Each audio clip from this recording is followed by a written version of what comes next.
Hello viewers, Canada में travel करने का ड्रीम बहुत सारे लोगों का होता है, इसीलिए वो विजिटर वीज़ा अप्लाई करते हैं। जब वो वीज़ा अप्लाई करते हैं, उनके माइंड में दो क्वेश्चंस रहते हैं। एक तो उनका वीज़ा की सीज़न कब आएगा, दूसरा उनका वीज़ा की सीज़न क्या होएगा। सो गाइस, अगर ये दो क्वेश्चंस आपको भी तंग कर रहे हैं तो आज मेरा वीडियो ज़रूर अंत तक देखना, क्योंकि मैं आज आपको एक रियल केस स्टडी डिस्कस करने जा रही हूँ, जिसमें मैं रियल टाइमलाइन की बात करूँगी, जिन एप्लीकेंट्स का हमने अप्लाई किया और जब हमने अप्लाई करना था हमें क्या चैलेंजेस फेस करने पड़े, कितना टाइम लगा वीज़ा डिसीजन आने में और कितना टाइम हमें लगा फाइल को रेडी करने में। सारी चीज़ें आज आपके साथ डिस्कस करने जा रही हूँ, तो पूरी इन्फॉर्मेशन के लिए वीडियो को अंत तक देखना। इस वीडियो को ज़्यादा से ज़्यादा लोग के साथ शेयर करना जो कनाडा में विजिट करना चाहते हैं, चाहे वो इंटरनेशनल स्टूडेंट्स के पेरेंट्स हों या टूरिस्ट हों। सो गाइज, अगर यही इन्फॉर्मेशन आप देखने चाहते हैं तो आप मेरे को इंस्टाग्राम पे फॉलो कर सकते हैं और इस चैनल को सब्सक्राइब ज़रूर करना, क्योंकि यहाँ पे आपको मिलती है अपडेटेड इन्फॉर्मेशन।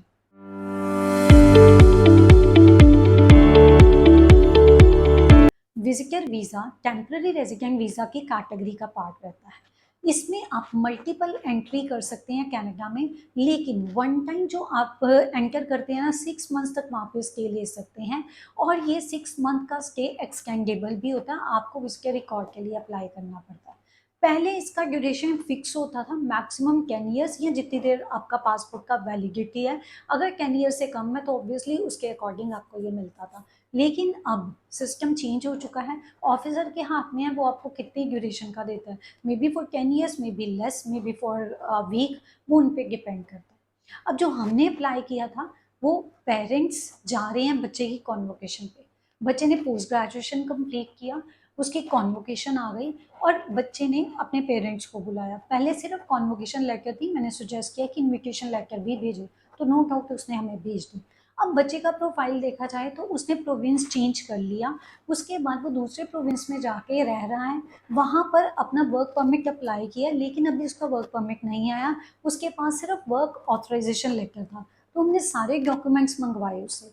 और यहाँ पर पेरेंट्स वर्किंग हैं, वेल सेटल्ड हैं, लेकिन सेटल्ड में हमें जो चैलेंज आई ना, उनके फाइनेंशियल्स को लेके बहुत सारा उन्होंने जो स्प्रेड किए हुए थे अपने फाइनेंसेस बहुत सारे बैंक्स में, मतलब जैसे 5 बैंक हैं, 5 बैंक में फर्दर 5 5 अकाउंट है, तो देख लीजिए 25 लाइक स्टेटमेंट्स हो जाती हैं। तो इनको मैनेज करना मुश्किल था, नो डाउट। कुछ स्टेटमेंट्स बहुत स्ट्रॉन्ग थी, बाकी सब बहुत छोटी छोटी थी। तो सीए रिपोर्ट में ये सारी चीज़ें ऑलरेडी मेंशन हो चुकी हुई थी। तो हमारी टीम को क्यूडोज हैं, बहुत अच्छा उन्होंने काम किया, सारी चीज़ें प्रेजेंट की और ऑर्गेनाइज वे में प्रेजेंट की और वीज़ा डिसीजन आ गया। अप्लाई किया, 14 मई को एप्लीकेशन सबमिट कर दी गई। Same day biometrics instruction letter आ जाता है। सेम डे हमारी टीम ने वीएफएस में बायोमेट्रिक्स की बुकिंग कर दी। सेम डे वीएफएस से हमें रिप्लाई आ जाता है कि जो बायोमेट्रिक्स है वो 19 मई को रहेगा।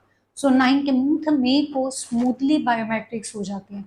यहाँ पर जो एप्लीकेंट्स थे उन्होंने जाके वहाँ पे प्रीमियम सर्विस ली।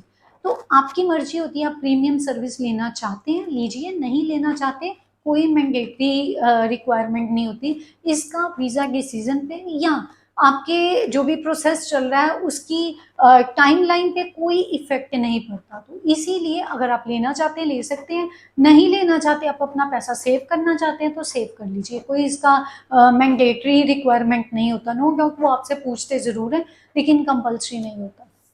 तो उनका 19 मई को एग्जैक्टली इट मीन्स ऑफिसर के पास ये एप्लीकेशन पहुंच जाता है और वीज़ा के सीजन आ जाता है 3 जून को। 3 जून रात को आया, 4 जून हमने ऑफिस ओपन किया, हमने मेल चेक किया तो डिसीजन आ गया हुआ था। तो उस टाइम पे बहुत खुशी हुई, हमने बधाई दी अपने जो एप्लीकेंट्स हैं उनको। उसके बाद उन्होंने बोला कि पासपोर्ट का वो 2 वे कोरियर सर्विस चूज़ करेंगे, वो खुद जलंधर जाके नहीं सबमिट करवाना चाहते। तो हमने वीएफएस को अप्लाई कर दिया पासपोर्ट की जो स्टैंपिंग के लिए। सेम डे हमें 4 को AWB नंबर आ गया।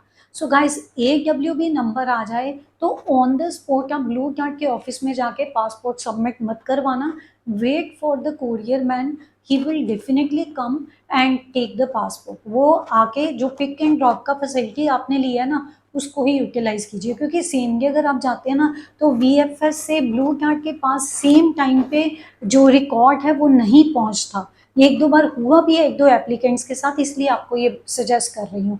और जब आप चूज़ करते हैं ना, मेरे को एक क्वेश्चन और बार बार आता है कि मैं जाके अपना पासपोर्ट खुद ले आऊँ। तो गाइज एक चीज़ आपको बताऊँ कि आपने खुद पासपोर्ट अगर सबमिट करवाया है तो खुद जाके लीजिए। अगर two way courier service choose की है तो कुरियर का वेट कीजिए, उसमें ज़्यादा टाइम नहीं लगता, हार्डली 1 या 2 दिन लगते हैं। और एक और इम्पॉर्टेंट चीज़ बताऊँ, बहुत सारे लोगों का अभी पीपीआर आता है, पासपोर्ट स्टैंपिंग के लिए भेजते हैं, साथ में अपनी टिकट्स बुक करवा लेते हैं। मेरा सजेशन है साथ में टिकट्स बुक मत करवाइए, वेट कीजिए, आपका पासपोर्ट आ जाता है, डिस्पैच का मैसेज भी आ गया ना, फिर उसके बाद आप बुक करवा लीजिए। जब तक आपका पासपोर्ट नहीं आता, आईआरसीसी आपको नहीं बताती, आप उसको लाइक अपनी डेट्स को बुक मत करवाइए। ये बड़ी इंपॉर्टेंट चीज़ है जो आपको ध्यान में रखनी है। जब आप अपनी फाइल प्रेजेंट करते हैं ना, मतलब प्रिपेयर करते हैं, डॉक्यूमेंट्स प्रॉपर वे में लगाइए। कवर लेटर जो आपकी है वो आपका वीज़ा दिलाती है, बहुत इंपॉर्टेंट रहती है। इसमें आप किस पर्पज़ के लिए जा रहे हैं वो बहुत ज़रूरी है। उसके साथ आपकी होम टाइज़ क्या है, आपकी फाइनेंशियल टाइज़ क्या है, उस सारे का एक्सप्लेनेशन बहुत ज़रूरी है प्रॉपर वे में। तो अगर आप खुद नहीं कर सकते, बेटर है आप किसी प्रोफेशनल की मदद लीजिए। क्योंकि एक बार ना मेरे को एक क्वेश्चन भी आया, एक बच्चे ने कॉल करके पूछा कि उसने खुद ही अप्लाई किया, हस्बैंड वाइफ हैं, तो एप्लीकेंट ने वाइफ का डेट ऑफ बर्थ गलत डाल दिया। अब उसको डालने के बाद जब बायोमेट्रिक्स का लेटर आया, फिर जाके पता चला कि डेट तो मैंने गलत डाला है। तो ऐसी गलतियां मत कीजिए, better to like hire professionals. हम लोग अप्लाई करते हैं, आप हमें कॉन्टैक्ट कीजिए और हम लोग आपको प्रॉपर गाइड करते हैं। चेकलिस्ट जो होती है वो हम शेयर करते हैं। डॉक्यूमेंट्स आपने देने हैं, हमारा काम है उन डॉक्यूमेंट्स को ऑर्गेनाइज करना, वेल प्रिपेयर करना, आपको गाइड करना कि कौन से डॉक्यूमेंट्स लगाए जाएंगे, आपसे डॉक्यूमेंट्स कलेक्ट करना और आपकी एप्लीकेशन लॉन्च करना। तो गाइस कुछ चीज़ें हैं उनका ध्यान रखना आपके लिए बहुत ज़रूरी है। गाइस इस टाइम पे बहुत सारे फेस्टिवल्स हैं, बहुत सारे ओकेजन्स हैं जब आप अप्लाई कर सकते हैं।